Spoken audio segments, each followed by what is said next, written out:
We've all heard the story of how millions of dollars of parishioner money was used to have Pat Broca stalked for 20-25 years, embedding themselves to see and give reports to Miscavige of what Pat Broca was up to.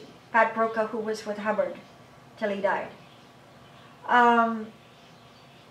Now, because you were corporate liaison and you knew some dirty little secrets, if I can put it that way, of Miscavige actually running the church, you had, as I understand, 2 operatives in different periods of time. That's correct. On you. That's correct. They basically used private investigators and operatives, spent the same amount of money, if not more, I'm sure, following me for over 22 years. Wow. What happened originally was I moved to Las Vegas and I thought I was done with all of this, went into business with some friends, and then we ended up hiring a guy named David LeBeau.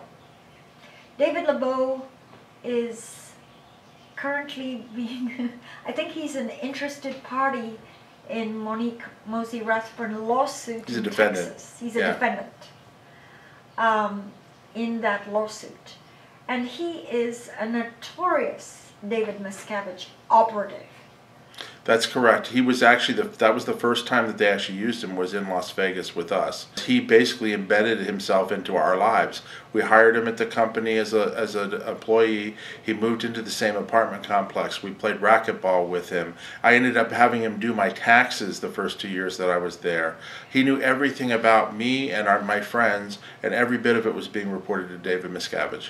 I found out years later that the reason that David LeBeau was sent in on us is that this time period was when Scientology was trying to get their tax-exempt status from the IRS, and David Miscavige was concerned that we might be contacted by the IRS and testify against him and his activities.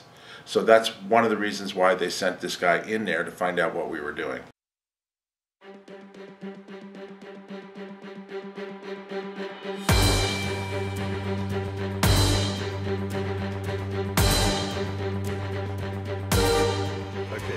December 2012, I'm standing in the driveway of my house on Bentwood Court, looking east down towards the end of the cul-de-sac.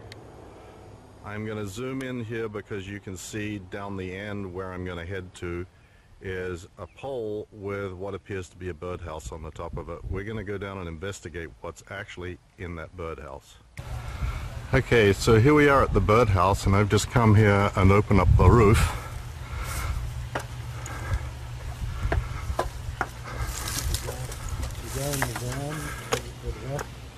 Yeah, and here is the camera inside of this funny birdhouse.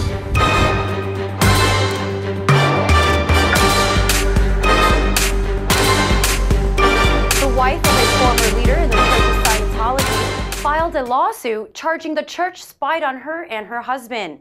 Monique Rathburn filed a lawsuit claiming the surveillance amounted to harassment, defamation, and humiliation. She is the wife of Marty Rathburn, who used to be the leader in the church and is now a leading critic of the institution.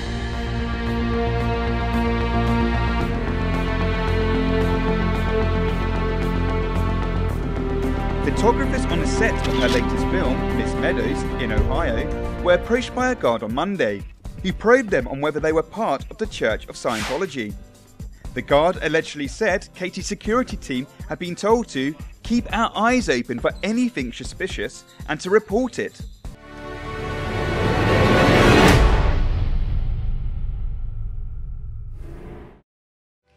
The church has something built in, you could say hardwired into its DNA, that it must survive at all costs.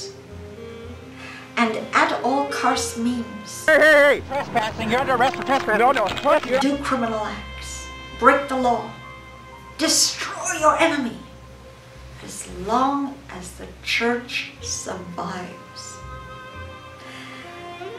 In a way, people think, well, the church is just trying to survive.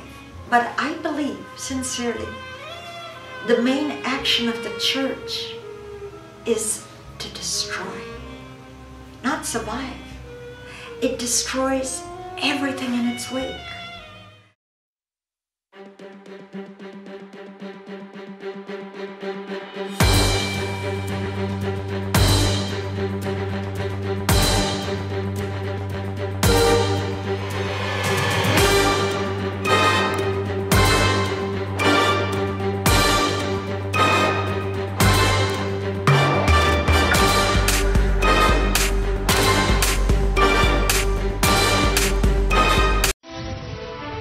Welcome back, everyone. Here's a breaking news tonight. Shaun King, he is a leading voice for the Black Lives Matter movement, facing some very tough questions today and tonight about his own race.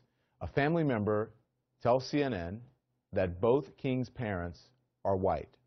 But when I asked him tonight if he is legally black or white, initially he did not answer, but later he referred to himself as biracial. But then when I asked him if that's what it shows on his birth certificate, I did not hear back from him. No answer on that. Joining me now is legal commentator Reva Martin, psychotherapist Robbie Ludwig, and author of Till Death Do Us Part. And Mel Robbins is back with us as well. So, Reva, let's talk about this. Breitbart is reporting tonight that Shaun King, activist for the Black Lives Matter movement, is not black, but he's actually white. They apparently have gotten a hold, they say, of a birth certificate that shows he's white. We've spoken to a family member. The family member says both his parents are white. Is this Rachel Dolezal 2.0? What do you think of this? Yeah, I'm really concerned about this, Don. There are so many issues going on in the country with respect to African Americans and, police issues, and the Black Lives Matter movement is becoming so significant to this movement as well as to President. So to have one of its key activists embroiled in this kind of dispute is disturbing, and it seems to me that he could put an end to it pretty simply by just producing some document, some evidence, or something that validates that he is indeed African American. And I've looked at the tweets that he's been tweeting about this issue, and I can't say that I know the answer yet.